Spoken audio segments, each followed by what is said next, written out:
Hey there mga my loves, Libra! Thank you so much for always staying here with me in the channel, babes. So, ang content natin ngayon is alamin natin, no, kung ano ba yung mga major turn-ons ninyo, no? So, this could be anyone here, no, halo-halo na to, no, kung ano yung mga major turn-ons mo.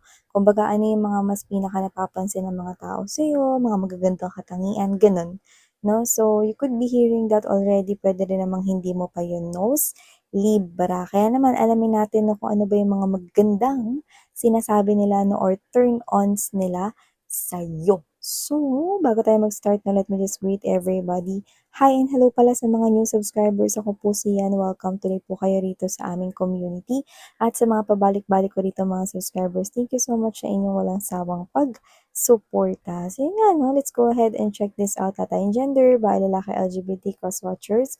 You can flip flows if you want. Of course, you can do that. And at the end of the day, you always have your free will. So let's go ahead and see. Spirit and Angel, guides, Archangel Michael, thank you so much. Can you please show me what are other people? Ano yung mga compliments nila for my Libra people here? Ano po yung mga magagandang sinasabi nila about Libra?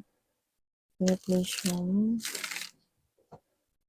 Ano daw po yung major turn-ons ni Libra according to this energy surrounding them? Libra.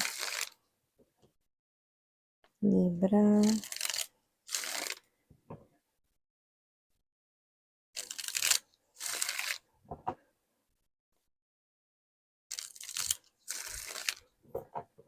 Okay, so ilatag muna natin lahat Libra bago natin tuluyang i-read. Ano ba itong mga major turn-ons daw nila sa'yo? We have here this Page of Wands energy, Ten of Swords energy, Five of Swords energy. I mean Five of Wands, but I mentioned Five of Swords. Page of Coins, Hierophant, and Two of Cups. Lovers, Ace of Pentacles energy, Six of Pentacles.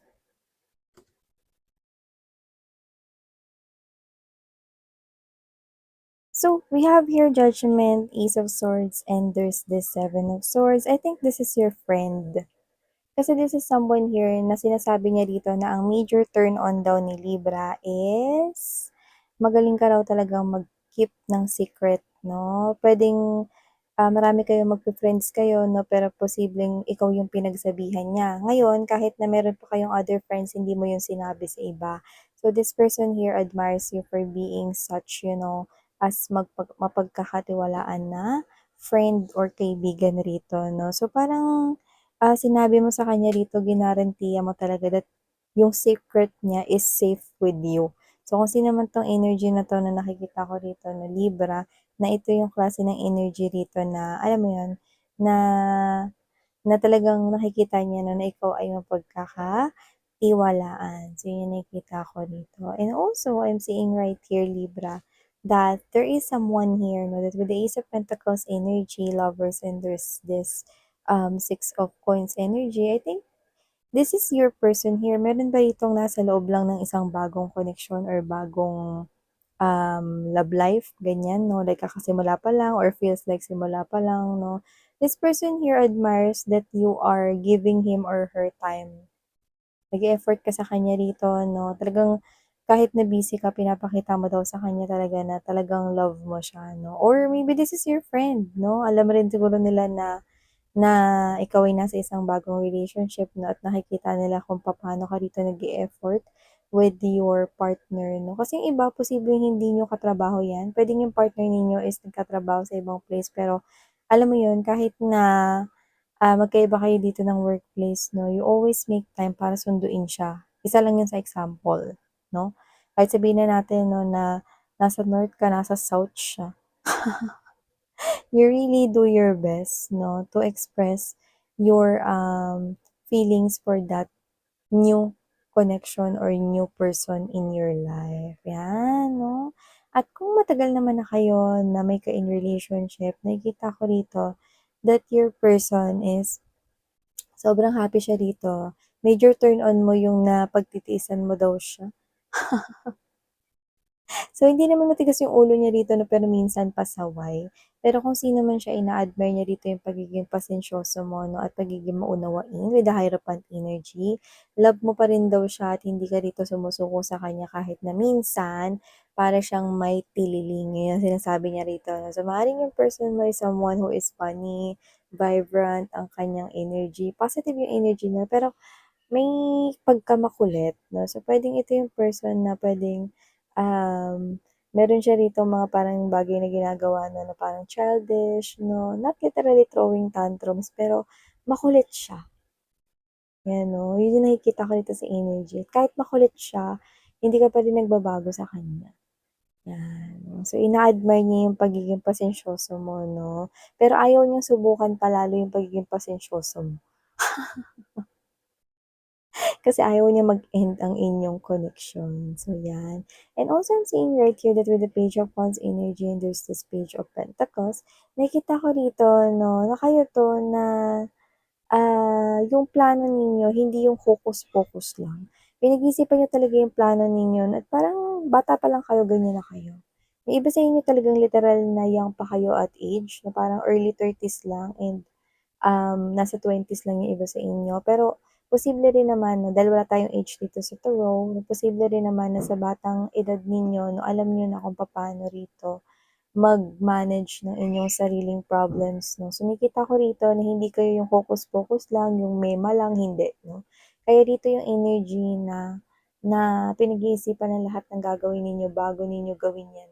Lalo na 'pag pagdating sa love 'no, at pagdating sa mga pag-handle ng mga ex, nakikita ko na kung ikaw ito, hindi ka na rito bumabalik sa mga ex na alam mo na hindi naging totoo sa'yo at hindi ka rito pinahalagahan kung paano mo sila pinahalagahan. No more chances for exes right here na ginawan ka rito ng, wrong 'no, noon or in the past 'no. Maybe this is a friend right here talking na kilalang-kilala ka 'no, or maybe this is your ex na kahit anong gawin niya rito 'no, hindi ka pa rin bumabalik sa kanya because, you're not someone here going back to an ex, especially if your ex is really someone 'no, who did the wrong with you guys 'no, especially kung in-involve ka niya sa isang third party situation. Yeah, I'm hearing dirty. So maybe this person here really did dirty moves 'no, behind you 'no, sneaky movements 'no, behind you before. Puwedeng, nag-two-timer ito 'no, noon, 'yan 'no. So, kung sino man 'yan nag-iisip dito sa inyo ng ganyang klase ng turn on na nakaka-turn on daw 'yan na na hindi ka rito bumabalik sa kanya kasi nacha-challenge siya rito 'no. So, nakikita ko na kung sino man 'yun, posibleng mag-pop out pa siya rito sa iyong buhay ulit. Para siya ritong ano 'no, bangaw na kahit na tinataboy mo na lapit pa rin ng lapit 'no, kaya lamok. So, kung sino man 'tong energy na 'to 'no, oo, may pagka-contrasting yung parte na yun pero that person finds that really challenging and mas lalo ka niyang nagugustuhan pa lalo na balikan kasi, nagpapakita ka rito ng pagiging strong at nagmamatigas ka sa kanya. 'Yan 'no, baliw na 'to. Baliw na 'tong ex niyo 'no, kung ex niyo yun. So nakita ko dito 'no, na maliban diyan 'no, ang compliment pa nare-receive ninyo 'pag kayo nagmahal 'no, at maraming sinasabi yung iba, kiber lang. Kayo ito 'no, na wala kayong nakikita 'no, sa harapan ninyo, sa gilid, sa likod 'no, sa taas at sa ibaba, kundi ang person niyo lang 'no. 'Pag kayo ay nagmahal na wala na talaga kayo ritong pakikinggan. Inuuna ninyo rito yung sarili ninyong understanding at ang opinyon ninyo ang pinakamahalaga sa lahat. Kasi yung iba, nakikinig sa mga sabi-sabi, sinasabi ng iba, tapos magsisisi, magkakaroon ng regret sa dulo 'no. Pero kayo Libra, nakikita ko rito 'no, na kayo yung klase ng energy na wala daw kayong pakialam sa mga sinasabi ng tao sa paligid ninyo. So this could be someone here who is a friend or a family member 'no, na nakita kung paano kayo rito magmahal. So alam nila na, maaari kasing iba sa inyo puwedeng ang dami-daming sinasabi ng ibang tao about your person 'no. Dami-dami nilang opinyon, dami-dami nila ritong mga say 'no, hindi naman hinihingi yung mga opinyon nila pero ang daming sinasabi. pero ikaw 'to hindi ka nagpapaapekto 'no, and I think this energies right here knows that you are really strong and you are fighting, 'di ba? This is the Five of Wands, but I mentioned the Five of Swords earlier. The Five of Swords is someone here who is declaring a fight, not okay, not giving up in protecting this connection here. Continuing fighting for this type of connection here despite of all mga hates na na-receive ninyo from other people or meron dito mga group of people dito na naayaw rito sa inyong connection or ang dami-dami sinasabi with your partner na, eh no, perfect kayo. Yun yun, 'no? Parang ikaw 'to na hindi ka gumaganon sa kanila, no? Pero you're giving them silent treatment, no? Like, you're not giving them any attention or energy because aksaya lang yon, no? Sa iyong oras at enerhiya rin. So, aside from that, no, other people's right here complimenting you na pwedeng ilang beses ka na rin na dumaan sa mga pagsubok, no, pero nagpapatuloy ka pa rin, no? May mga tao na rin nag-try daw sa'yo rito, no? Pero pinili mo pa ring bumangon. Tignan mo, 10 espada ang nakatarak sa iyong likuran, 'no, at mukhang yung iba pinagplanuhan pa talaga rito na masaktan ka, 'no, or, yung mga nanggancho sa'yo rito, 'no, yung mga nanloko, yung mga, um ng goyo dito 'no. Alam mo kasi dito sa tarot na 'to 'no, this is the Everyday Witch Tarot. Ang broomstick ay ang means of transportation. So, inaabot mo dito yung broomstick 'no, kahit na may 10 nakatarak na mga espada sa likuran mo 'no, ikaw ito na determinado ka pa ring makaalis sa sitwasyon mo. So, these people, puwedeng friends, family mo 'yan 'no, or baka special person mo na admires you na sa kabila ng lahat ng pinagdaanan mo 'no, instead of resenting to all of that, no, you use that as an inspiration to move forward with your life, no? So, pwedeng considering yung isa kayo sa mga tao dito na dumanas ng mga hindi magaganda sa inyong buhay, no? Pero instead of resenting that, you use those spiritual lessons that you've learned from that in your new life's journey now. So, yan, no?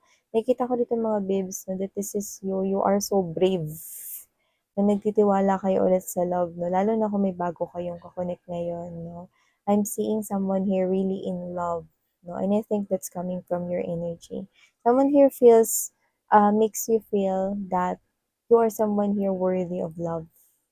So that's why he or she is showing you love. So kung kayo man ay may partner ngayon in relationship, that person is really giving me the vibe that that person loves you, holding a lot of love for you. And also, I do see that meron dito 'no, na parang 'pag meron ka ditong magandang, nangyayari sa buhay mo, eh, you are someone here who give back to the universe whatever that is, 'no? By means of giving gifts or giving presents, 'no? So, I think isa 'to sa mga nabigyan mo or isa 'to sa mga nilibre mo, 'no? Kapagka meron ditong maganda nangyari sa'yo, promotion 'no, hindi lang birthdays or anumang okasyon 'no, 'pag may promotion or recognition, this is you, you treat your family, bili ka ng pagkain, kain kayo sa labas, mga gano'n. So, you are someone here 'no, na parang, because you're too grateful of whatever it is blessing coming your way, okay? Yung paraan mo ng paggi-give back or paggi-give thanks to universe is you also share what you have with other people because the universe share what he or she have sa'yo. That's why you're sharing your happiness and your blessing with your family, friends, and loved ones. So, maaaring ito na isa na 'to sa mga tao dito 'no, na nagtitiwala sa skills mo, naniniwala na kaya mo ditong tuparin yung mga pangarap mo 'no. Puwedeng best friend, friends, or family members, relatives. Yan nakikita ko rito, yan. At saka magaling ka 'no, nakikita ko rito na may nagko-compliment sa'yo rito. Pagdating rito Libra sa parang mga ano 'no, pakutuban, nakita ko dito ng mga Empress energy 'no, kasi ang Empress energy is magkahalong Taurus and Libra energy. Ngayon maaaring meron kayong Taurus in your natal or birth chart but doesn't have to be, kaya lumabas rin yung na-mention ko kasi the Empress energy is a shared energy of Taurus and Libra.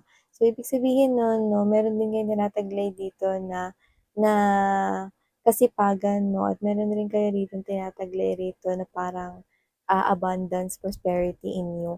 So So, nakikita ko rito 'no, na pagdating sa mga bagay na na puwedeng meron ditong gustong mangguyo sa'yo, gusto rito na parang manamantala 'no, ng may kinalaman sa pera or anumang bagay na nakikita ko rito na naaamoy mo na sila malayo pa lang.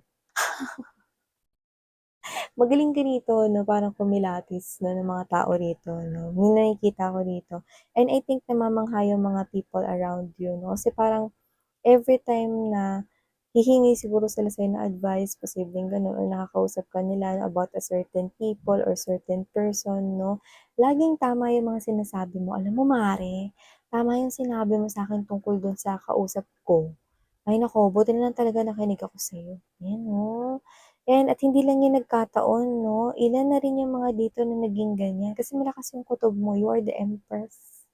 Empress is also a very intuitive, ah, energy. Yun yung nakikita ko rito, Libra. And also, last but not the least 'no, nakikita ko rito mga babes 'no, na kayo ito na parang, marunong kayo na i-release rito yung mga parang galit ninyo or i-release rito yung mga bagay na hindi na nagiging kapaki-pakinabang sa'yo. And you are someone here who do not look back, okey? Ibig sabihin, this is you, you are someone here who is brave enough 'no, to conquer new things instead of looking back. So, nakikita ko rito that this is you, Libra 'no, ina-admire ka nitong person na 'to 'no, kasi you are someone here na parang hindi mo nakikita na sayang na bitiwan yung mga tao rito na matagal mo ng kilala 'no. Eh, kung ginawan ka naman nila ng hindi maganda, why not, 'di ba? Na sila ay bitiwan mo rito. So, nakikita ko rito na mukhang may nakakapansin nun sa'yo na hindi ka takot rito mag-cut ng mga tao sa buhay mo kung alam mo naman na hindi na sila nagiging beneficial 'no, lalo na sa pagdagdag ng positibong energy sa'yo. Tama yun 'no? Huwag mo nang i-entertain, di naman importante dito kung matagal mo silang kakilala 'no, eh, kung dine-drain naman nila yung energy mo, eh, cut 'no, cut them off 'no. So yung nakikita ko here 'no. So these are all the major turn-ons. I like your major turn-ons, Libra, continue doing that 'no. So ito yung mga mensaheng nakuha natin here for you mga my loves. Thank you so much. Please do check out other channel, link is down below at the description box and muli ako po sa yan ng inyong medium. Thank you so much. Sarang hayo, love and light. Annyeong!